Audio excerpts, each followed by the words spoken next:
Um hidrocarboneto extraído de óleo de cravos da Índia apresenta a forma molecular C15H24 e não contém ligações triplas. Primeiro detalhe, trata-se de um hidrocarboneto, porque só tem carbono e hidrogênio, C15H24. Ele já trouxe a informação de que não tem ligações triplas. Ótimo. Ao ser hidrogenado na presença de platina, um catalisador, e excesso de hidrogênio. Já anota, quando ele diz que ele foi hidrogenado, ou seja, acrescentou gás hidrogênio H2 com excesso, quer dizer que ele teve por uma única objetividade: deteriorar, quebrar as ligações π. Quando eu adiciono hidrogênio a um composto orgânico, a intenção é de quebrar as ligações π. Daí o nome hidrogenação catalítica na presença de um catalisador. Ele disse excesso de hidrogênio, ou seja, para garantir de que todas as ligações π fossem rompidas, uma hidrogenação total. Forma-se um produto de fórmula C15H30, conforme representado abaixo. Veja só, eu tinha um reagente C15H24, coloquei hidrogênio em excesso na presença de um catalisador, um metal de transição platina, e gerou um hidrocarboneto C15H30. Esse hidrocarboneto C15H30, ele não é para ter mais nenhuma ligação π. Se ele antes tinha ligações duplas ou ligação dupla, todas foram quebradas. Ele deixou bem claro de que não tem ligações triplas. Considerando estes dados, conclui-se que a estrutura desse composto, o C15H24, contém quantas insaturações e quantos anéis? Opa, olha a dica. Se ele está perguntando quantas insaturações tinha, tem como eu saber pela quantidade de hidrogênio que foi absorvido. E tem como eu saber quantos anéis, ou seja, quantas partes fechadas essa estrutura tinha? Tem. Venha comigo. Reações orgânicas, ou seja, reações de adição. Para você entender a resolução dessa questão, vamos fazer uma mini revisão do que venha a ser essa tal de hidrogenação, que é um tipo de reação orgânica de adição. Bote na sua mente. A hidrogenação catalítica, ela não deixa de ser uma reação de adição, mas olha o que eu coloquei aqui de roxo para lembrar uma pancada para você nunca mais esquecer, é também um tipo de redução. Te atenta a isso. A FUVEST cobrou ultimamente na sua prova essa dica de que uma hidrogenação também é um tipo de redução. Como é que eu observo se esse composto ele está sofrendo reação de redução? Você vai perceber que o número de átomos de hidrogênio irão aumentar. Então, reações em que o número de hidrogênios é aumentado caracteriza-se por uma reação de redução. Mas eu quero te dar mais uma dica. Uma redução é quando você aumenta o número de hidrogênios e ou reduz o número de oxigênios. Matou essa questão? Pronto. Eu quero te convidar a conhecer o meu curso de reações orgânicas. Se você achou massa essa dica, imagina fazendo um curso básico só com o que você precisa para o Enem em termos de reações orgânicas. Dá uma olhada aqui embaixo, sem propósito algum, e conheça um pouquinho do meu curso. Enfim, retomando, é também uma reação de redução. Bota na cabeça. O que é uma redução? Aumentar o número de hidrogênios e ou reduzir o número de oxigênios. Vamos lá. Onde eu vou perceber, Éder, essas reações de adição? Bem, na orgânica, ela acontece em compostos insaturados, aqueles compostos que têm ligações π, no caso, alcenos, ciclenos, alcinos, ciclinos, dienos e ciclanos. Sim, tem um tipo de composto orgânico que não tem π, mas que vai sofrer reação de adição, ou seja, que vai sofrer essa tal de hidrogenação catalítica. Quem são eles? Os ciclanos. Mas calma, não são todos os ciclanos. Já já eu vou te mostrar quais são. Veja como é o mecanismo. Eu vou pegar aqui um alceno qualquer na presença de hidrogênio gasoso. Aqui eu vou trabalhar com 1 mol de hidrogênio na presença de platina. Eu sei que bem aqui tem uma ligação π. Essa ligação π é uma ligação que muito fraca. Se ela é fraca, é fácil de eu quebrá-la. O que é que eu vou fazer? Eu vou adicionar um desses dois hidrogênios a esse carbono e o outro hidrogênio ao carbono vizinho, ou seja, os carbonos que tinham a ligação π, agora não mais terão essa ligação π e cada um deles vai receber um hidrogênio. Se antes era um alceno, agora é um alcano e assim por diante. Eu era um alcino, posso me tornar um alceno e posso me tornar um alcano. Olha o que eu estou te trazendo, olha essa dica aqui do canal Desobedumbilando. Esses dois hidrogênios, eles não entram de qualquer modo, eles entram na mesma face, eles entram ou os dois por cima ou os dois por baixo. Isso é o tipo de adição do tipo sim, do mesmo lado. Adição do tipo sim. E mais uma dica, essa hidrogenação catalítica é uma reação também o quê? exotérmica. Então aqui também, ó, libera calor. Olha aí, um alcino. Um alcino tem o quê? Duas ligações π. Então, para que eu quebre todas as ligações π, eu preciso de o dobro de hidrogênio que eu utilizei no alceno.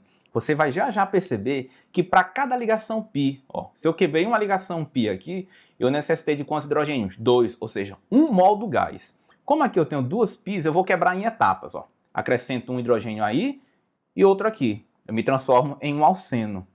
Opa, olha que coisa interessante. Se você perceber, esse alceno, ó, esse carbono aqui, tem um ligante aqui, etil e o hidrogênio, são dois diferentes. Esse aqui tem etil e hidrogênio, dois diferentes. Esse cara, ele apresenta isomeria geométrica, cis ou trans. Você percebeu o que foi que eu coloquei aqui? Eu especifiquei a forma trans, porque formando cis ou trans, a mais estável é a trans. Oxi, por quê? Por que a trans é a mais estável? Para fazer com que esses grupos aqui, ó, grupos etil daqui e daqui, eles fiquem o mais afastados possíveis. Veja lá. Mas ainda sobrou uma ligação π, Éder. O que é que eu vou fazer? Bota mais hidrogênio. Aí eu vou chegar ao quê? A um alcano. Mas entenda, daqui para cá, ó, do alcino para o alceno é chamado de hidrogenação parcial. Do alceno para o alcano é hidrogenação total, porque eu não tenho mais o que quebrar. Mas eu poderia ter começado bem daqui, ó. Se eu utilizasse 2 mols de gás hidrogênio, eu já sairia de alcino e já chegaria a esse alcano rapidamente. Te liga. Para cada uma ligação π, lê-se, para cada 1 mol de π que eu quero quebrar, eu vou precisar de quantos mols de gás hidrogênio? 1 mol. Então, para cada uma ligação π, 1 mol de gás hidrogênio. Anota essa dica. E agora eu vou te explicar essa tal de ideia de que os ciclanos, eles vão sofrer reação de adição? Vão. Graças à teoria das tensões de Bayer. Você vai entender, até em próximos vídeos, se é que você já não tem essa noção, de que o composto chamado de ciclopropano, ele tem uma tensão aqui, ó, de 60 graus. Lembrando que esse carbonozinho aqui é sp3. Se é sp3, qual é o ângulo mesmo? 109 graus. E aqui está quanto? 60. Então isso aqui está muito tensionado. Então isso aqui está muito prestes a ser rompido. O que é que vai acontecer? Esse hidrogênio vai quebrar bem aqui, ó. Quebra essa ligação daqui, vem o hidrogênio para baixo e um ali para cima. E eu, que era um ciclo de 3, o ciclo propano, agora me torno simplesmente propano. Entenda que o ciclo propano, o ciclo de 3, sofre reações de adição muito facilmente. Melhor do que o ciclo butano, o ciclo de 4 carbonos, o ângulo, a tensão interna é de 90 graus. E ele sofre reações de adição muito mais fáceis do que o ciclo pentano. Ciclo pentano, o ângulo interno já é de 108 graus. Entenda. Os ciclanos que sofrem reações de adição são o ciclo propano e o ciclo butano. Grava essa daí. E agora vamos fazer a questão? Vamos lá. Como é que a questão era mesmo? Eu tinha um composto C15H24, sofreu hidrogenação em excesso. Opa! Se eu sofri hidrogenação em excesso, eu destruí, arrebentei todas as ligações π. Mas olha que interessante. Depois que eu absorvi excesso de hidrogênio e eu arrebentei todas as πs, eu ainda fiquei com 30 hidrogênios. Vamos observar se tem ou se ainda resta alguma parte imperfeita. Veja só. Qual é a fórmula geral mesmo dos hidrocarbonetos? Aquela fórmula que o composto é aberto e saturado?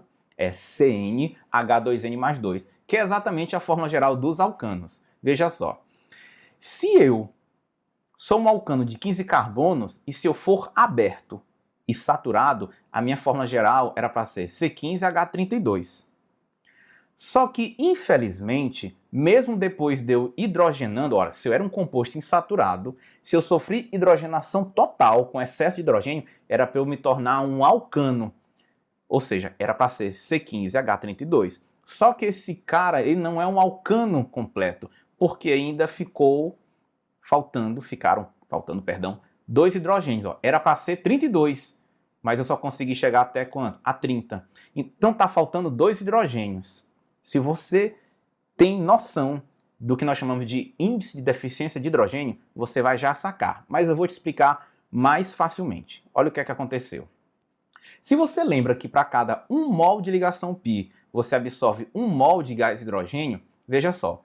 Eu tinha 24 hidrogênios, depois que eu hidrogenei todo, que eu quebrei todas as πs, eu ainda fiquei com 30 hidrogênios. Ou seja, a diferença de 30 para 24 me dão quantos hidrogênios absorvidos? 6. Ou seja, eu absorvi 6 hidrogênios. Filho, 6 hidrogênios são quantos? Eu não entendo. Calma. São quantos pares de H2? 3. Então você absorveu 3 mols de H2. Então é porque você arrebentou 3 ligações π. Calma. Você só tinha 24 hidrogênios. Depois que você absorveu o hidrogênio em excesso, que você quebrou as π's, você foi até 30. Então você absorveu quantos hidrogênios? 6. Sendo que os hidrogênios são adicionados de 2 em 2, então é porque você quebrou 3 ligações π. Mesmo quebrando 3 ligações π, você não conseguiu chegar à estrutura de um alcano saturado aberto. Ainda ficaram faltando quantos hidrogênios? 2. Veja só. Cada vez que eu tenho um composto orgânico que ele se fecha, cada ciclo consome 2 hidrogênios. Cada vez que um composto se fecha, ele ele perde 2 hidrogênios. Veja mais ou menos isso. De 32, que era para ser, e eu só tenho 30, veja que estão faltando 2 hidrogênios. Esses 2 hidrogênios que faltaram são exatamente os hidrogênios que foram responsáveis pela ciclização do composto. Olha mais ou menos aqui, ó. Índice de deficiência de hidrogênio. Digamos que eu tenho esse composto, o propano. Se eu tirar 2 hidrogênios dele, digamos que eu vou tirar um hidrogênio aqui desse carbono da ponta e um hidrogênio desse outro carbono da ponta. Eu abstraio 2 hidrogênios. O que é que eu vou ter? Um ciclo propano. Ou seja, eu tenho um composto aberto e quando eu o ciclizo, eu o fecho, eu tenho que tirar quantos hidrogênios? 2. Mas se eu tirar 2 hidrogênios, sendo um do carbono 1 e um do carbono 2, eu posso me tornar um alceno. O que é que eu quero te mostrar com isso daqui? Eu quero mostrar para você o seguinte.